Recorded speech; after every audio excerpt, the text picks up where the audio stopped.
Светът вече не е такъв, какъвто някой сме си го представили. Той въобще не е разделен на бедните и богатите.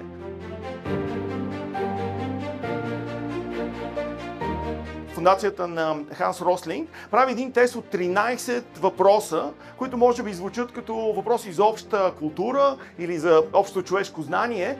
Тези хора, които имат универсална власт или много знания, всъщност се справят по-зле от група шимпанзета. Ханс Рослинг дефинира, че нашият човешки мозък обожава мазното, сладкото и драмата. Няма начин да не сте гледали българска политика последните 25 години. Няма никакво значение какво ще се случи. Каква е основната тема?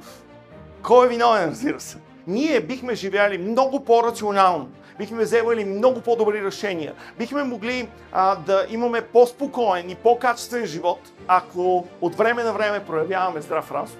Но това е изключително трудно.